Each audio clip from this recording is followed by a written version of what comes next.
I thought of this as a Jeopardy question. For those of you unfamiliar with the show, which might be somebody out of the country, because in the U.S. Jeopardy is pretty ubiquitous. It's just a quiz show where you get prompted with a clue and then you answer in the form of a question. And I was thinking to myself, wouldn't it be funny if the clue was your family during the holidays? Because then I could answer, what is a shit show?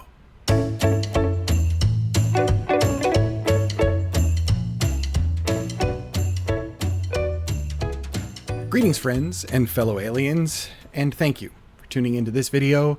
It's nice to see you back here. We are a few days away from Christmas and just over a week away from New Year's. It is the thick of the holiday season, and I just kind of wanted to do a little mental health check-in with you all. I want to know how you are doing and how you are holding up. Is this the best time of the year for you, or do you have difficulties, like I do, around the holidays? Basically, I'd like to cover 3 reasons that this season, the holiday season, can be difficult for people. This could be difficult for a friend of yours, difficult for you for one of these reasons, or anything. And it just gives us an opportunity to kind of talk about it, and then maybe talk about some ways we can get a handle on these things that make the holiday season challenging for a lot of people. The first one on my list is loss. Now look, I think this is a primary reason that the holidays can be, if there is difficulty during the holidays, a lot of times it has to do with loss. And what I mean is either a close friend or family member that has passed away, and this is your first set of holidays after that kind of change, or honestly second set or third run through or fourth or fifth, or after 10 years. It doesn't really matter. It's going to be difficult. This is obviously something that I struggle with a great deal. After losing my brother a couple years ago, that first set of holidays was very, very difficult, particularly for us. Thanksgiving, that always seemed to be kind of the family holiday in a way. My brother loved Christmas, and he would always have people. He wanted to have a giant full house with everybody over and all those kinds of things. And the gifts are going out, and there were surprises and all sorts of amazing things. He loved to be in that environment, surrounded by his kids and family and friends and everything else. And so when he passed, that first holiday, that first Christmas, really every Christmas since, has just kind of had a cloud over it. And it's really sad because of that, because it leads to these feelings of a lot of emptiness. When my dad passed last year, it was something that we were kind of prepared for. So his passing was, from the time that we knew that he was going to leave us to the time he did was only about 3 months. Such is the nature of a cancer diagnosis when it's in an advanced stage. But for my dad, he was always around on Christmas. It was always a holiday that he enjoyed. And again, it helped us to be prepared for his passing, knowing that that's coming, and having been through it with my brother being gone, that it just gave us that little bit of preparation and perspective. So look, loss is one of those reasons. Loss of a loved one is one of those reasons that the holidays can be really, really difficult. There is no great piece of advice that I can give you. I know that first one after my brother was really difficult. That was the toughest, obviously. After that, it got a little easier to just remember some of the moments that he had been there for, and things that we enjoyed, and times that we had together. And I had a different outlook on it in that, look, I can experience, Christmas right now and have some of these thoughts and memories. And sure, I might get upset and I might get emotional over it, but there is a fondness remembering my brother in that environment just because of how happy he was. All right. I'm not sitting here trying to throw sunshine at you, but I think that finding those joyous moments with the person that you have lost, And not being afraid to remember them on the day, not being afraid to shed tears about them on the day, I think that's an important piece of being able to let go, understand that something happened and life changed, and to just have that fond memory to look back on. Nothing my brother would want more than for me to look back on Christmas, remember him, and remember some of those good times and fun times.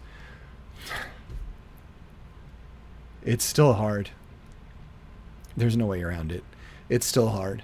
But I can at least, remember some of the times that he was being a complete idiot on Christmas Day, and some of the times that he surprised me, or just some of the fun times that we had on the day.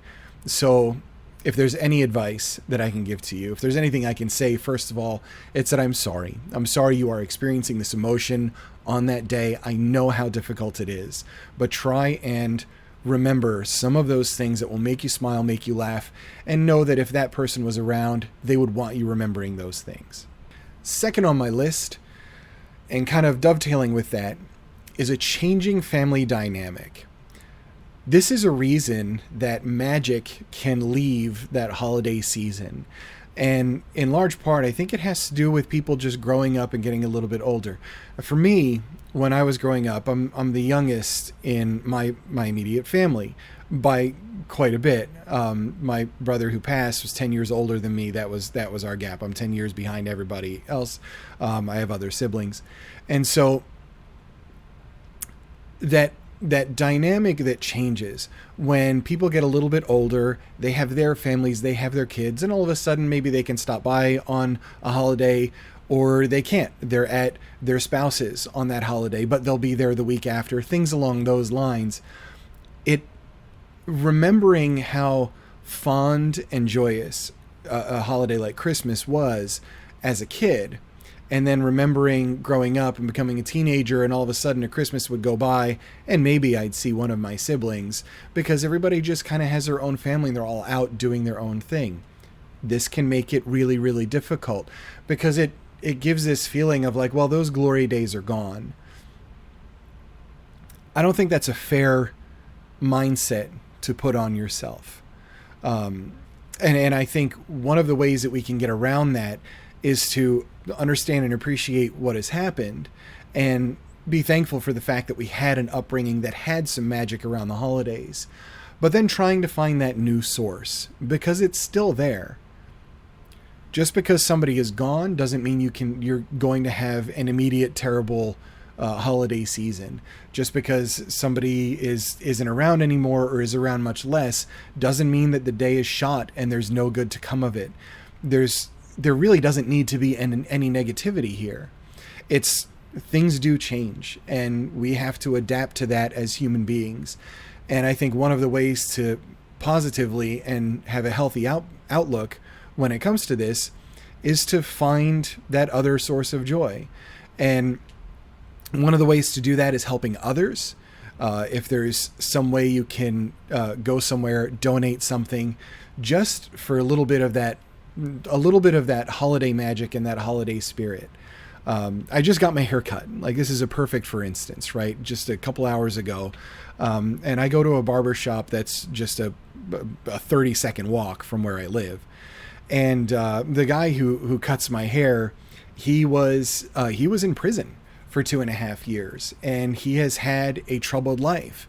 And he used to run with a really, really bad crowd. He's not that person anymore. He's gentle, he's funny, he's really sweet, and he does a good job cleaning me up and making me look nice. And so for me, going and getting a haircut and knowing that this dude is just going to charge me like $20, like I'm paying him $40, and wishing him a happy Christmas or a happy holiday, and giving him a hug, and being, like thank you for making me look good. Like, I really appreciate you, and have a happy new year. I'll see you after the new year. Those little interactions, and it's not necessarily an INFJ thing. It's really just a human thing. But those little interactions breathe a lot of life into you. And to see somebody smile and know that they're appreciated, that's the spirit. And that's the spirit of the season that we should really try and hit on. it prevents us from getting dragged down into that everything has changed, everything is different. Yeah, we have a hard time with change. Everybody has a difficult time with change, and it sucks when it throws that at you and it makes the circumstance different, and you have such a tendency to lament what's missing. But a lot of times we forget about what is right there in front of us, and there's a lot of magic to be had in front of us, and a lot of years ahead of us, and a lot of great times, and a lot of new memories and new experiences to make. And so if it is a matter of a family like that, where brothers and sisters are getting older, they're having kids, are not around as much, well, then those little ones tearing into presents on Christmas morning or something along those lines, any kind of moment like that, you can enjoy and appreciate that somebody else is experiencing it. It's a good outlook to have, is all I'm saying. Last on my list, and probably the toughest one, is being alone during the holidays. Now listen, I'm going to be open and honest with you. I struggle at times with loneliness. It is a difficult thing. So much so, and I know that this will resonate with a few of you, you can feel lonely when you are surrounded by people. That's a case of being misunderstood in a lot of ways, or just being so out of a crowd in terms of not understanding each other, or just a completely different upbringing or completely different trajectory of some kind. But I'm talking about being alone, like really just being alone, by yourself. And it's tough. You're bombarded on TV and everything else, and ads online or wherever, of people having, being together for the holidays, and it's a nice little family unit that's all in matching pajamas, and they've got a puppy, and somebody's got a fancy car in the driveway with a bow on it. Like, this is what consumerism is pushing on you as the reason for the holidays and the feeling that you're supposed to have. Well, how much does it suck for those of us who struggle sometimes with our mental health to be bombarded with these false images of happiness? And even though this is just a stupid commercial, it still hits you in a terrible way. It's really hard. It's hard to have that feeling of loneliness and being alone on holidays that are meant where you're around people and everything you're being shown is around people. So how do we get past this feeling? Honestly, I'm looking to you for answers on this, because even though I'm going to be spending some time with family, there is definitely an alone feeling that I experience from time to time. And it has to do with that imagery that we tend to be bombarded with, and just where you are in your life, and that you can't experience those things, or your path has gone somewhere different. I do think that helping others and listening to others, any kind of interaction with people on your level and at your distances that you're comfortable with, not being thrust into an ugly sweater contest by a bunch of drunken extroverts when all you really want to do is stay home and watch something stupid on TV. That's not the environment that I'm talking about.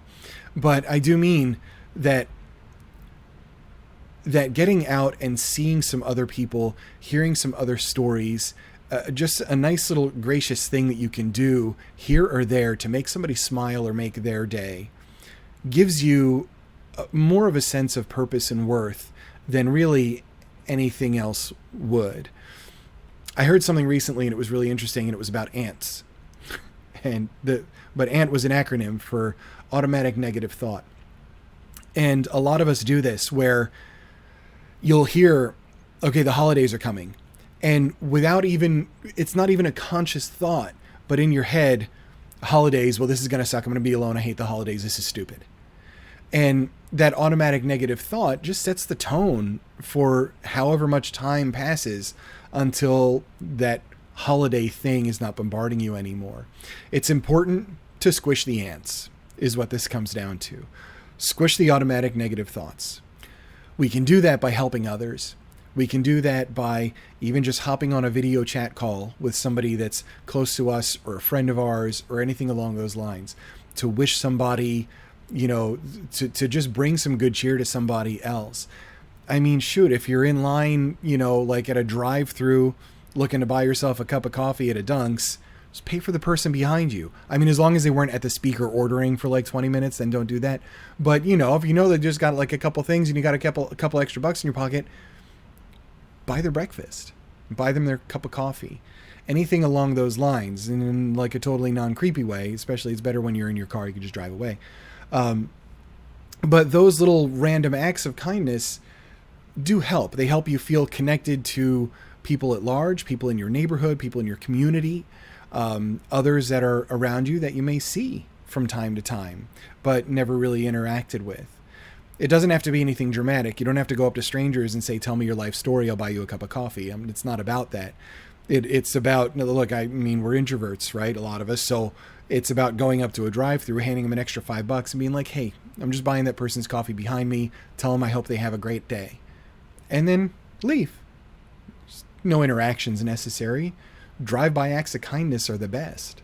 So folks, there's my list. And there are some of the things we can think about and try to do to just make this season a little less of a struggle if you're having a hard time. So it's mental health check-in time. How are you? Are you good? Are you looking forward to the days? Are you struggling a little bit right now? Say so in the comments. And do me a favor, if you're going through those comments and you see people, I mean, a lot of you know each other and you're friends anyway, but if somebody is struggling, offer those kind words. Reach out and just say something. It's a joy to me when I get to see you talking to each other in the comments. It helps me a lot. It helps me with the channel. It helps me stay motivated. So thank you for watching this. I hope you are well. And I hope that you can find those joys and some of that magic in the season, even if you are struggling with the loss of somebody or feeling alone or just general malaise about the holidays and how things do change and how some of that magic may have been gone for a while. So thank you for watching this one. I will catch you very, very soon on another one, probably another author vlog coming up. I'm working on all the things, people. If you haven't as of yet, please, pretty please, consider picking up a copy of my book, The Caretaker. It is on Amazon, 123 reviews, and it is 5 stars. If you have read it and have not reviewed it yet, that would be the best gift ever for yours truly for the holidays. Throw a review up there, a text review up there. I would greatly appreciate it. So thank you so much for watching, and I will catch you on the next video.